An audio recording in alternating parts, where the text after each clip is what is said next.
Hello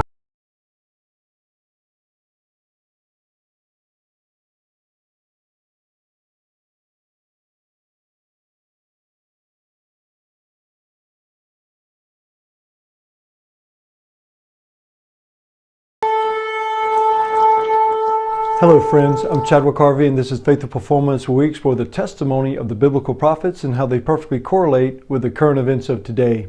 Thank you for joining us. Friends, in this episode, we're going to discover Daniel 7 as we continue our three-part series on Daniel 2, Daniel 7, and also Daniel 8. In last week's video, we discovered Daniel 2, and as we proceed, we'll see how Daniel 2 and Daniel 7 are really aligned together, correlate together as we deal with the four kingdoms that we will see rise at the end of the age. But before we commence with how those two compare to each other and also go into extensive detail with Daniel 7, we would like to understand, how do we know we're living at the end of the age?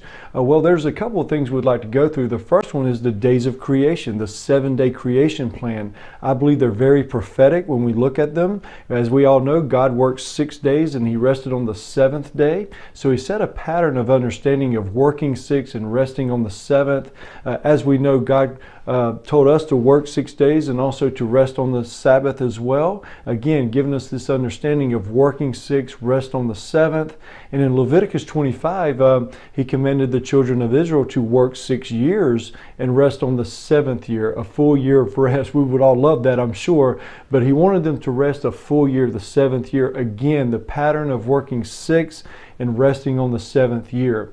So now when we look at 2 Peter 3:8 and also in Psalms 90, the two witnesses, Peter and Moses, we have to understand that they were like, what they said in there was, the day is 1,000 years and 1,000 years is a day. So I believe that's a great understanding of the days of creation. I believe they're reverting you back to the days of creation with that understanding. So if we look at the days of creation as a prophetic understanding of what Peter and Moses proclaimed, a day is 1,000 years, 1,000 years is a day. I believe that we are living in, or what it's saying is we've got the 6,000 years that the earth will work, or 6 completed days, and then the 7th day, or the 7,000th year, that's when I believe that the Messiah will return. It's called the day of the Lord in the biblical prophets. I believe they're telling you it's the 7th day, the 7,000th year, and he'll reign for 1,000 years, Revelation 20, until the 8,000th year, or 8th day, which is eternity. So I believe they're very prophetic in understanding that we are living at the end of the age. And now you can ask yourself, how can we calculate this? Well, we can calculate it as from Adam to Messiah is 4,000 completed years, or 4 completed days. And as we all know, Messiah, Jesus, it's been 2,000 or almost 2,000 completed years, or almost 2 completed days since his first coming events, which gives us a total of almost 6 completed days, or almost 6,000 completed years. So as we see, this is not about setting dates, it's about understanding the times and the seasons that we are living in. And I believe when we look at the days of creation prophetically, we can see that we're really at this time that they call the end of the age, before the Messiah's second coming and his millennial kingdom. If you have Messiah resurrected and ascending on AD 30, AD 33, then obviously we can all do the math. This is not to set any kind of dates whatsoever. It's about understanding the times and the seasons. And remember, Messiah himself said to watch. He said to be a wise virgin, not a foolish virgin, and to watch the prophecies that he has ordained through his word, through the blessed Holy Spirit, so that we would not be caught as a thief in the night. And as we all know, the lukewarm church, the dead church in Revelation, those are the churches that get caught as a thief in the night, the foolish virgins, if you will. But the faithful church, 1 Thessalonians 5, they know the times and the seasons, because we're of the light, not of the dark, so to speak. So it's so important to understand these things with the calendar, the feast days, the covenants, and the biblical prophets, and the markers that God has ordained for us to recognize that we're living at that time at the end of the age. So we wanted to make that clear before we go forward, because a lot of people ask themselves that, or get emails about it and things like that. But that's the basic way to understand that. And now when we go forward, we see these markers, 1948, that's when the state of Israel became a nation again, which is so important. It is the doorway, it's the gate. that had to open for all the other end of the age prophecies to be fulfilled. They had to be back in the land. They had to control the land. 1948, after 2,000 years, they're back in the land. It's the promised land for a reason. It's called that. So it's 1948 was an important marker. Then you go to 1967 when they recaptured Jerusalem as their capital. So important to understand in the 6-Day War. And I believe since those two markers, now we're starting to see the book of Daniel, the 4 kingdoms in Daniel. I think it's a major markers. It's the basic way to understand that we're living at the end of the age, in my opinion, is the 4 kingdoms in Daniel. And it will give you a roadmap, if you will, to the Messiah's second coming. That's for sure. And we will discover that in not only last week, Daniel 2, also this week, Daniel 7, but also next week in Daniel 8. I believe we will see a clear roadmap of this once we follow these 4 kingdoms. So that's why we wanted to do the 3-part series of it.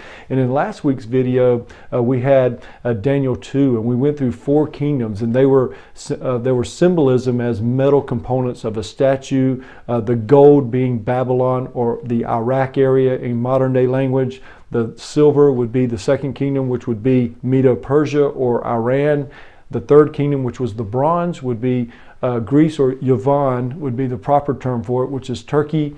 And then the fourth kingdom would be that conglomerate iron, which is the antichrist kingdom with the 10 toes, or the 10 kings. So that's what we discovered. We went through in summary how we're seeing these come to fruition right now, with Babylon or Iraq fell in 2003, the area.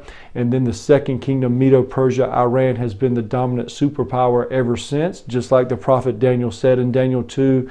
And now we're seeing the third kingdom, Turkey, which is the bronze, which is Yavon, rise to power over the last couple of decades to take over the supremacy of the Middle East from Iran, which we'll get into more next week with Daniel 8, the transition of the second kingdom to the third kingdom. So we'll get more into that next week, but we wanted to go through Daniel 7 because I believe Daniel 7 and Daniel 2, they mirror each other, and we're going to see the same mirroring as we go forward with this. I believe both are for the end of the age.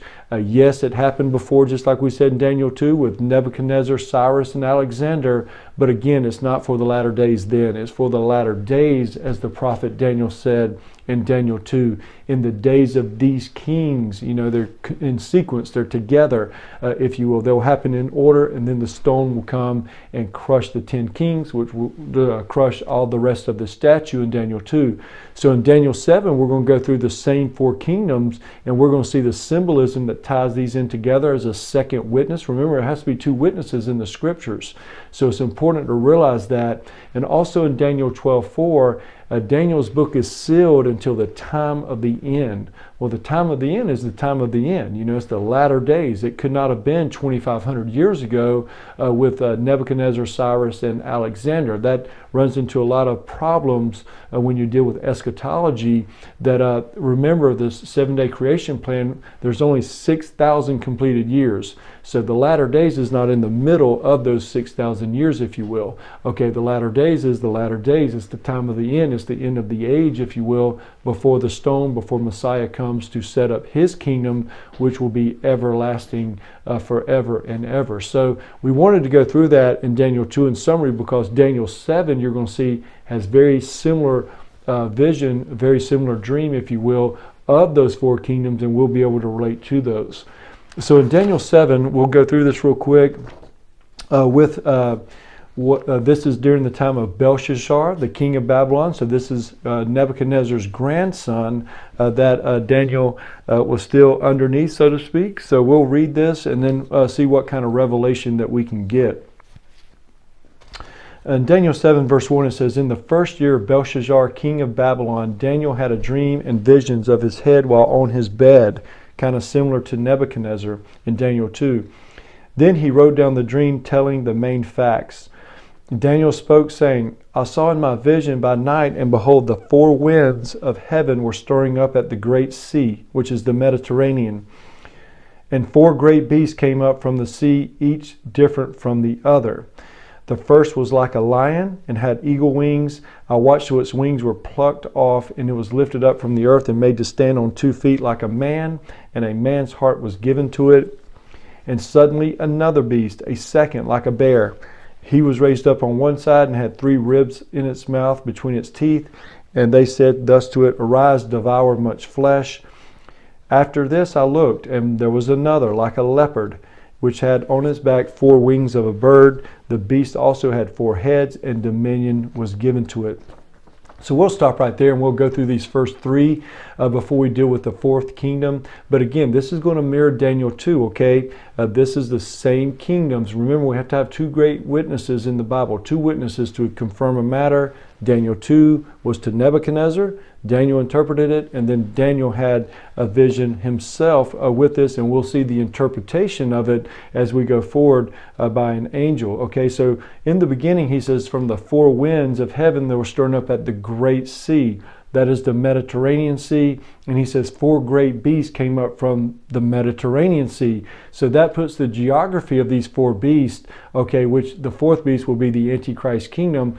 The 4th beast, or these beasts come up in the Middle East, okay, it's the Mediterranean. So it didn't say the Atlantic or the Pacific, it says the Mediterranean. So this is a Middle Eastern beast kingdom that we're seeing. All 4 of these beasts will be in the Middle East, North Africa area, and that's so important to read the geography of where Daniel was actually seeing these come out of the sea. And then he gets into the beast, okay? And then again in Daniel 2, there was metal components of the statue, but this vision is about the beast, okay? And we're going to see how important this is.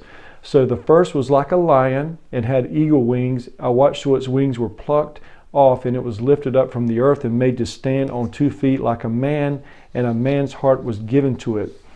And suddenly another beast, a second, like a bear.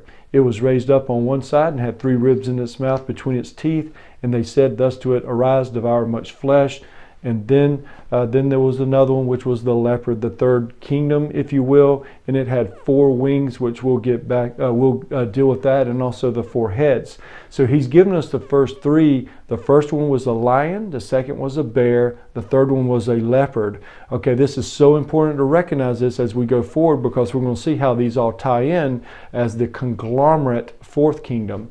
Okay, so the first kingdom is the lion. Most biblical scholars and prophecy teachers will agree that Babylon is the lion. It is the main dominant kingdom that we see in the scriptures. We read it in Daniel 2, the dominion that it had over all of the earth. Now again, it controlled the Middle East, but all of the other nations understood that Babylon, Nebuchadnezzar, was the dominant superpower of the world at that time. So most would agree that the lion is Babylon. And then just like in last week's video that we said, then you just go down as far as what history has told us, because it will repeat again. So we have Babylon as the lion, Medo-Persia as the bear, and then the leopard will be Turkey. It will be Yavon, and then it has 4 wings on its back, which is important as we go into next week's video. That will be 4 regions that come out of the Turkey area, of the leopard, of that Yavon area, and we'll see it confirmed in Daniel 8 as well with other symbolism. So it's so important. He's giving you the first 3 beasts that will rise out of the Mediterranean Sea, which is that geography of the Middle East. And now, before we search the 4th kingdom in Daniel 7, now let's go to Revelation 13, 1 through 2, and he's going to confirm that this 4th kingdom in Daniel 7 is the exact same beast as in Revelation 13, 1 through 2. And it says this, Then I stood on the sand of the sea, and I saw a beast rising up out of the sea, having 7 heads and 10 horns, and on his horns were 10 crowns, and his heads were a blasphemous name. Now the beast which I saw was like a leopard, his feet was like the feet of a bear, and his mouth like the mouth of a lion. So again, Revelation 13, 1 through 2 ties directly into Daniel 7. It's so important to realize the symbolism that he uses. The same beast that we find in Daniel 7 is in Revelation 13, 1 through 2. He says he stood on the sand of the sea. The sea is the Mediterranean Sea according to the biblical prophets. They would clarify if it was the Dead Sea, okay?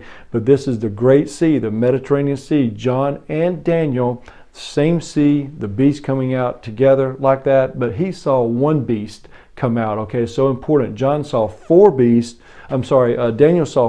come out. John saw one beast. He saw a beast rising out of the sea that had 10 horns. Think about the 10 toes of the Antichrist kingdom in Daniel 2, the iron, okay, there was a fourth kingdom and it had 10 toes, 10 kings, 10 horns. It's all the same symbolism.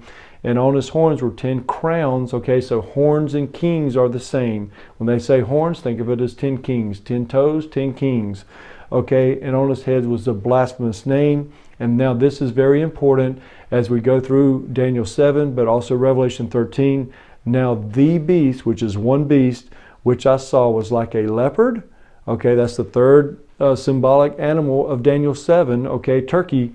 His feet were like the feet of a bear, which is the second kingdom of Daniel 7. And then his mouth was like the mouth of a lion, which is the first kingdom of Daniel 7. So John's telling us to go back to Daniel 7, that we will understand who this beast is, because what he's telling us, the beast was a lion, a bear, and a leopard. It's those three kingdoms that he says the Antichrist kingdom will be, or the beast kingdom will be, is three kingdoms, okay? And we have to understand the land area of these kingdoms to understand where the 10 kings will be located. And we'll get more specific with that here in a minute, and also later on in next week's video with Daniel 8. But he's telling us that the beast kingdom in Revelation 13, 1 through 2 will be the same beast kingdom in Daniel 7, the fourth kingdom, because it will be the conglomerate of both. And you're going to see the symbolism that ties into Revelation 13 as well in Daniel 7's fourth kingdom. But I wanted to bring Revelation 13, 1 through 2 in, because it tells us that the beast kingdom with 10 horns, which is 10 kings, will be a lion, Babylon area, a bear, Persia, Iran area, and it will be a leopard, which will be the Turkey area as well. It's telling you the Middle East is what I'm basically telling you, the land area of the Middle East. It goes perfectly together. And now let's look at Daniel 7 to understand this as well. So in Daniel 7, verse 7, it says, "After this I saw in the night visions, and behold, a fourth beast." So this is Daniel 7's fourth beast, "dreadful and terrible, exceedingly strong. It had huge iron teeth. It was devouring, breaking in pieces, and trampling with the residue with its feet. It was different from all the beasts that were before it, and it had 10 horns." Revelation 13, 1 through 2. "I was considering the horns, and there was another horn, a little horn, coming up among them, before whom 3 of the first horns were plucked out by the roots. And there in this horn were eyes like the eyes of a man, and a mouth speaking pompous words." So Daniel 7's fourth beast, he's telling us, is the same as Revelation 13's beast, okay? Again, he says there's first 3 that's going to come, the lion, the bear, the leopard, which is the same as the gold, the silver, and the bronze of Daniel 2. And then you have this fourth beast, which is really where Daniel was focused on, as we will see. And it has 10 horns. Well, Revelation 13, 1 through 2 has 10 horns. It's telling you it's the same beast. Daniel 7's fourth beast, Revelation 13's beast is the same beast with 10 horns. And then he gives us more insight as well. It had huge iron teeth. Think about that. Think about the iron in last week's video, Daniel 2, the Antichrist kingdom, the iron teeth. And look at what he says. It breaks in pieces, it crushes, it tramples the residue with its feet. Just like we discovered in Daniel 2's fourth beast, okay, same thing. It tramples, it crushes everything, okay, and that is Islam, no question about it, when you look at it. So he's confirming this over and over to us, what to look out for. And then he gives us more insight of the Antichrist, okay, and this is for next week's video as well, because we're going to see the little horn in next week's video, Daniel 8. But he says he saw the beast, and he saw the 10 horns of the kingdom, if you will. And then as he was considering the 10 horns, there was another horn, a little horn, which came up among them, and then 3 of the first horns were plucked out by its roots. So what can we make of that? That means that the 10 kings of the, if you will, beast kingdom, the Antichrist kingdom, will be in place. Then the Antichrist will rise to power, and then he will conquer 3 of them.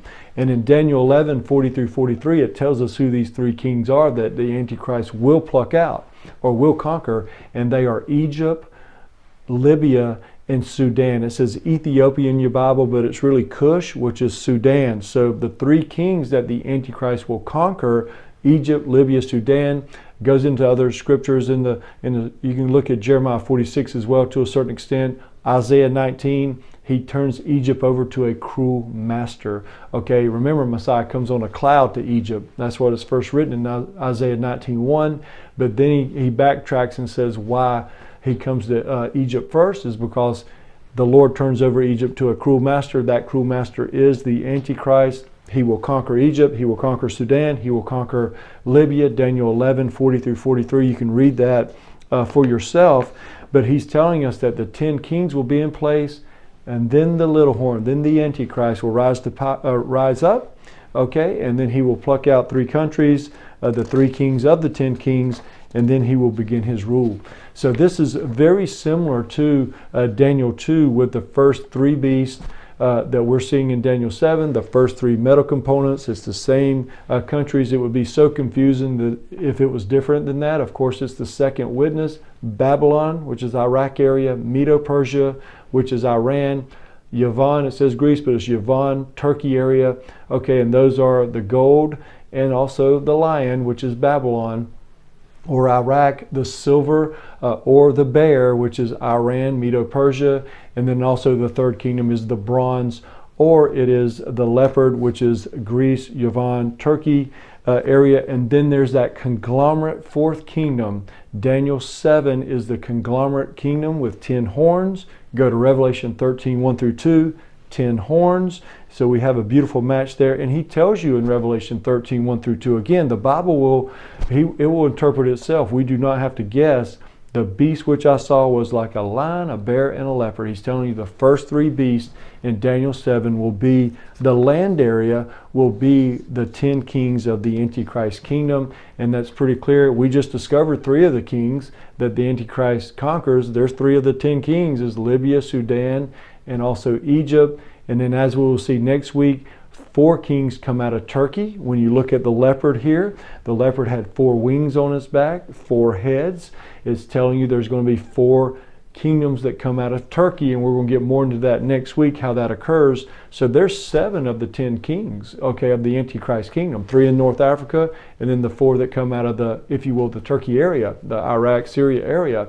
And we can assume the Lord's going to be very consistent, and the other 3 will be in that area as well. And we'll just have to see how it all comes out. But this is so important to realize that this is second witness to it, and he's telling you exactly what's going on. The Antichrist will not rule the entire world. I mean, that is nonsense when people look at it like that, because nowhere in the Bible, in the biblical scriptures, does it say he rules anywhere but the Middle East.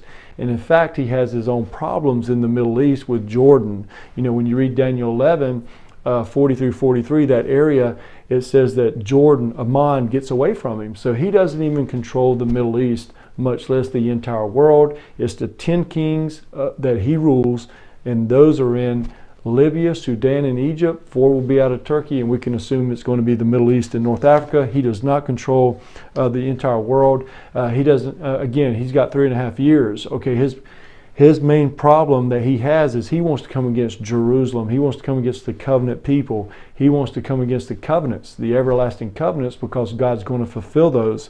You know, not saying he won't have influence anywhere else, but his main concern, his priority when you read the scriptures, his journey, if you will, in Daniel 11, is in the Middle East, North Africa, to the glorious land, which we will see in the scriptures, Daniel 7, and also next week in Daniel 8.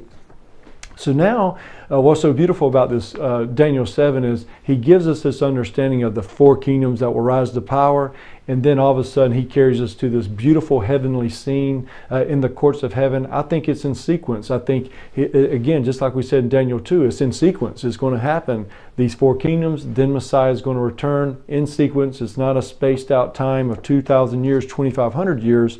I believe it's in sequence, and this is the same. So we're seeing these 4 kingdoms rise, and then you're seeing where the decree is going to be ordained for Yeshua, the Messiah, to come down for the second coming and throughout the millennial kingdom. In verse 9 it says this: I watched till thrones were put in place, and the Ancient of Days was seated. His garment was white as snow, and the hair of his head was like pure wool. His throne was a fiery flame, its wheels a burning fire. A fiery stream issued and came forth from before him. 1,000 thousands ministered to him. 10,000 times 10,000 stood before him. The court was seated and the books were open. So again, this is the course of heaven scene. If you're not familiar with the feast days, these scenes are talking about the Feast of Trumpets to the Feast of Yom Kippur, that 10 days of awe, if you will. The Feast of Trumpets is when the books are open. We've done videos on the Feast of Trumpets if you want to check those out on my website or my YouTube page, Faithful Performance. But this is a course of heaven scene. This is when the decree will be made, as we will see in the interpretation. That happens on the Feast of Trumpets. That's when he's going to come, on the last trump. He's telling you he's coming on the Feast of Trumpets. That's why we need to understand for just that, for sure, and also to worship as well, the feast days of the Lord, the divine appointments of the Lord. Messiah will fulfill those fall feast days of Feast of Trumpets, Yom Kippur, Tabernacles, just like he did the first 4 spring feast days as well. And this goes into understanding it when we look at the prophets, that we're going to see the court was seated, the books were opened, the decree is made for him to come down. We're going to see that here in Daniel 7 in the interpretation of it. But it's such a beautiful thing when we look at it. You got the 4 kingdoms, the first 3, then you got the conglomerate, and then you've got this beautiful scene in the courts of heaven, really to end it when he comes for the second coming in millennial kingdom. Okay, and we'll go to verse 11. I watched then because of the sound of the pompous words which the little horn was speaking. And this is the courts of heaven scene. I watched till the beast was slain and its body destroyed and given to the burning flame. We know when that will be, the Antichrist at the second coming. As for the rest of the beasts, they had dominion taken away, yet their lives were prolonged for a season and a time. As I was watching in the night visions, and behold, one like the Son of Man coming with the clouds of heaven, he came to the Ancient of Days, and they brought him near before him. Then to him was given dominion and glory and a kingdom, that all peoples, nations, and languages should serve him. His dominion is an everlasting dominion which shall not pass away, and his kingdom the one which shall never be destroyed. So again, we know who this is speaking of. Again, it's in sequence, the 4 kingdoms. The prophet's telling you there's a beautiful course of heaven scene. The Son of glory comes, the Son of the Father, the Son of Man comes in the clouds of heaven, the Ancient of Days, etc. The peoples will serve him, the nations. This is speaking about the millennial kingdom. So it's in order, 4 kingdoms, with the final kingdom being Antichrist. Then Messiah comes to redeem the kingdom to Israel in Acts 1. And now let's get to the interpretation, and then we'll tie this in with some statistics as well before we close out. So now the interpretation of it, and it's what's so beautiful about the Holy Bible is you have these interpretations of these visions and dreams. You go to Revelation 17:18. It's the same thing. You've got interpretations that we do not have to guess about who these kingdoms are. So in verse 15 it says, I, Daniel, was grieved in my spirit within my body, and the visions of my head troubled me. I came near to one of those who stood by and asked him the truth of all this. So he told me and made known to me the interpretation of these things. Those great beasts, which are 4 kings which will rise out of the earth. But the saints of the Most High shall receive the kingdom and possess the kingdom forever, even forever and ever. Such a beautiful thing. I think we would all be grieved in our spirit if we saw a vision what Daniel saw with these 4 great beasts. But then look what the interpreter said. They came to him, these great beasts which are 4, which is the same as Daniel 2. There's 4 metal components, with the last metal component, the iron, which is the beast kingdom, having the 10 kings. Well, same here. You have 4 kingdoms that the interpreter says that will rise out of the earth. But then he says, but the saints of the Most High will receive the kingdom and possess the kingdom forever and ever. So that's talking about Messiah's second coming throughout his millennial kingdom, which will never end. It will be forever and ever. So in verse 19 it says, then I wished to know the truth about the 4th beast, which was different from all the others, exceedingly dreadful, with its teeth of iron and its nails of bronze, which devoured, broke in pieces, and trampled the residue with its feet.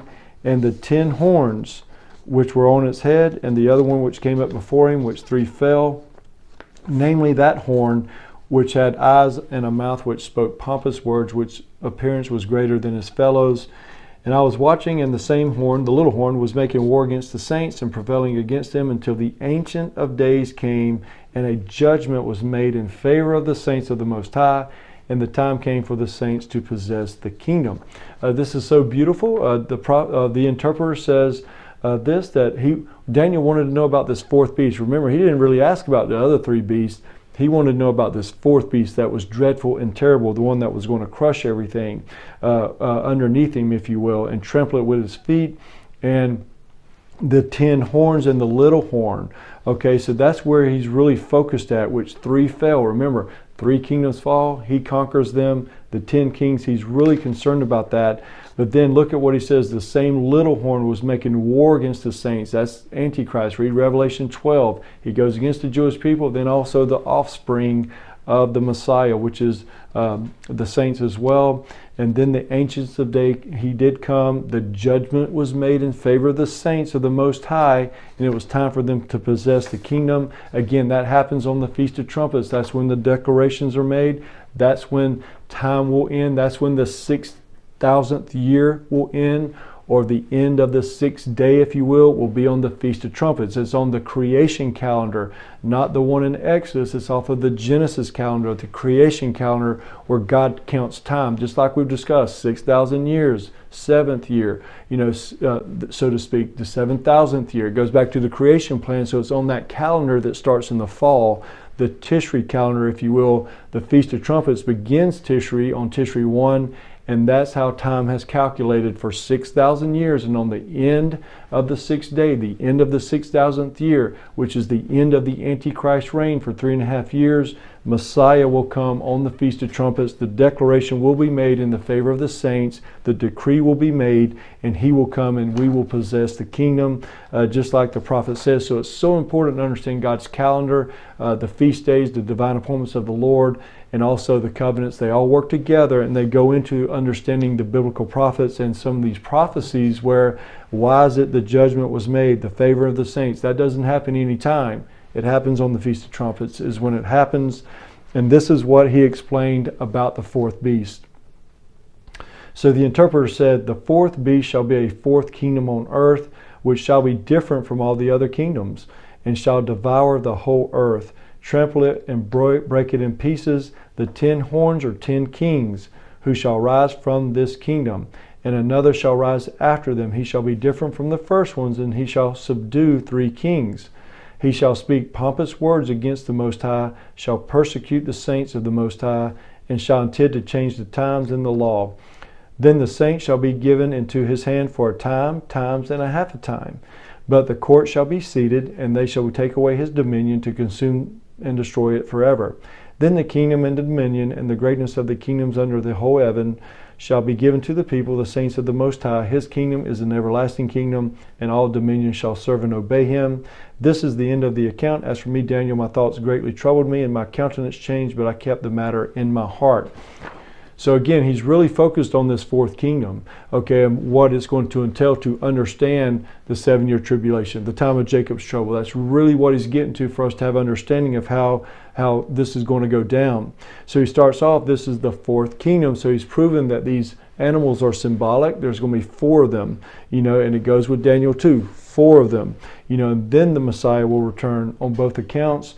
And it shall devour the whole earth, it says. So again, he does not control the whole earth. Daniel's just trying to tell you, or the interpreter, that that's how dominant this is going to be. That's the supremacy of the biblical world. It's what it's going to be, because then he goes into the 10 kings. Well, we've discovered that 3 of the kings are Egypt, Libya, and Sudan. So that tells you that 3 of the kings are there. 4 comes out of Turkey. It's a Middle Eastern biblical world as the prophet would have understood it. The whole earth, if you will, he would understood that as the biblical world. It's a little bit of hyperbole, because the Antichrist does not control the entire earth. He does not conquer the entire earth. He conquers 3 kings of the 10 kings. Okay, so they're all in alliance together, but he conquers only 3 kings, of the Antichrist kingdom. And he speaks pompous words. He persecutes the saints of the Most High. He tries to change the times in the Torah, takes away the sacrifices and all of these things that we'll see in Daniel 8. And then 3.5 years is what he will have rule over. That is a times and a half a time. That is 3.5 years that he will have rule until the end of the 6th day, till the Feast of Trumpets. And then Messiah will return for a second coming. And then look at it, it says, the court shall be seated, take away his dominion to consume and destroy it forever. And then the saints, all of us, will inherit the kingdom, the everlasting kingdom of the Messiah that will never end. Its dominion will be everlasting. So what the prophet and the interpreter is telling us is there's going to be three kingdoms, just like Daniel 2. There's going to be three kingdoms that rise to power in sequence, and that fourth kingdom will be the conglomerate of those, just like Revelation 13, 1 through 2 says. It says, John says he saw a lion, a bear, and a leopard. Well, those are the first three kingdoms of Daniel 7. And then the fourth kingdom is the conglomerate. It has 10 horns. Revelation 13, 1 through 2 has 10 horns. So you have this beautiful match there. That's the 10 kings of the beast kingdom, the antichrist kingdom. And then it tells us a great understanding as we go forward with this. So just like in Daniel 2, Daniel 7 is really confirming the 10 kings. This time it's 10 horns of the beast kingdom. Daniel 2 was 10 toes of the beast kingdom as well. So we have a perfect match there. And then it ends with our Messiah, our King, coming to restore the kingdom to Israel like he promised in the everlasting covenants. The Davidic covenant sit on David's everlasting throne. So when we look at it now, how can we match these kingdoms today? Just like we did last week in summary, and we're going to give you a little summary of it, but next week in Daniel 8, we're going to go into really great detail. I just don't want to be too redundant until we lead up to the culmination of the video series, which is Daniel 8, and seeing the transition, and we'll go in great detail about Iran and Turkey and Erdogan. But whenever we look at the Middle East and North Africa, and we look at these kingdoms, we look at these markers, the creation plan, again, 6,000 years, 6 days is almost completed, and we're about to step into the day of the Lord. Then we have 48, we have 67. 48 was when the state of Israel became a nation, 67 when they recaptured Jerusalem, and I believe Daniel's book is being unsealed, Daniel 12:4. And I believe we're seeing these four kingdoms come to fruition. When we look at the last 2 decades, we look at 2003 when Iraq fell, Saddam Hussein fell. I believe that started these kingdoms coming into fruition and being fulfilled, because since that time, Iran has been the dominant superpower of the Middle East, which is Medo-Persia in the Bible. So it's going exactly how Daniel 2 and Daniel 7 is saying. Babylon first, then Medo-Persia, which is Iraq and Iran.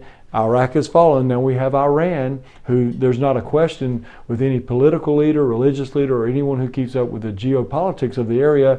They will say that Iran is the dominant superpower of the Middle East right now. But now you're seeing this third kingdom. You're seeing the President Erdogan, Turkey. You're seeing him rise tremendously in power.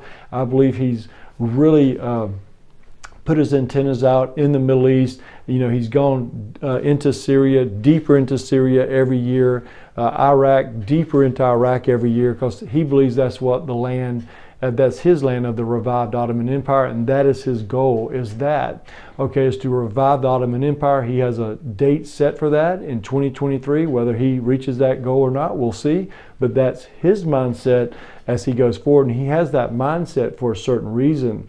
Okay, so 2023 is his marker. Well, what he believes and what he, with his doctrine, with the Quran, etc., the Hadith, the Islamic doctrine, is that every 100 years, Allah, if you will raise a caliph over a caliphate, or a king over a kingdom, if you will. Well, they fell in 1923. The Ottoman Empire did. Turkey fell in 1923. Well, 100 years from there is 2023. That's why he believes that. That's why he's pronounced that. You can look that up for yourself. 2023 is his goal for, if you will, the revived Ottoman Empire to a certain extent. And that he believes that Iraq and Syria, some of these geographical lands that the Ottoman Empire ruled over, that's why he's going into those, because he believes that's their territory. Okay, well, the problem is you have Iran, who is major influence in Syria. I think they propped it up, Assad, this long for sure. I think everybody would agree with that who keeps up with it. They're major influence in Syria, major influence in Lebanon, major influence, if you will, almost running the country in Iraq since Saddam Hussein fell. Remember in the vision of Daniel 7 that the bear had 3 ribs in its mouth, devour much flesh. Now, one can make the case that Iraq is one of the ribs, Syria is another, and maybe Lebanon. Again, one can make that case. We'll see what happens as we proceed down this route. In next week's video, we'll really get into some of the more details about it. But you can see these prophecies starting to move. We were in that Medo-Persia Empire, the bear, also the silver, which is the second kingdom of Daniel's 4 kingdoms. But again, you're seeing this third kingdom rise. You're seeing Erdogan rise. I tell people, just watch Iran and just watch Turkey according to just these kingdoms, and you're going to see the transition between that. And it's the basic way to understand how close we are to the Messiah's second coming is because of that. And that's the hope. That's why we look at these things, because we're hoping for the king to come back and restore justice, to restore righteousness, to get rid of all these abominations that we're seeing across the world, including in Israel as well. So that's what we're wanting. That's the ultimate hope of it, is not just to talk about the Antichrist, but to talk about the Lord returning, the King of Kings, the Lord of Lords, to come down and to restore the nation or the kingdom back to Israel.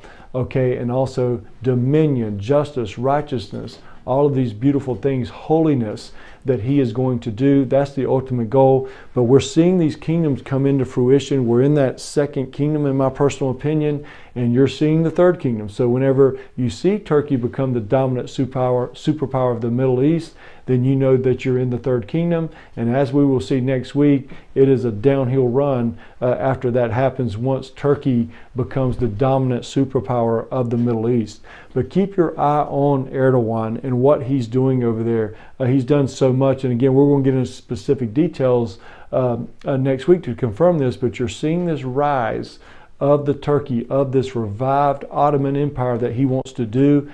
I believe God will give him that favor, if you will, to allow him to do it would be a better word. He will allow him to conquer these areas and to be the dominant superpower of the Middle East.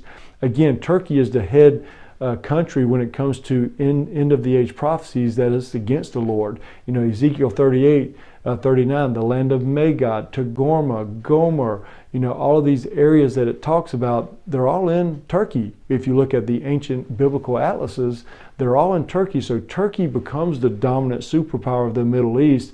That means Iran will be underneath them. Read Ezekiel 38. Persia is underneath the land of Magog, Gomer, Togarmah, which is Turkey. Okay, so we have to understand that Turkey will rise. They are the dominant country that we need to pay attention to. And whenever, we're going to get into it next week, but whenever you see that transition, however that looks, you will know that you're living into the third kingdom. So this is just a basic understanding of it. Remember, be with us next week. We're going to get more statistics of how he has evolved Turkey into almost a revived tyrannical empire, if you will, clamping down on judges, newspapers, schools, etc., coups, all of these things, going into all these different countries. He's really making a move to revive, if you will, the Ottoman Empire. His goal is 2023. He's the one who said that, not myself. You can do your own research.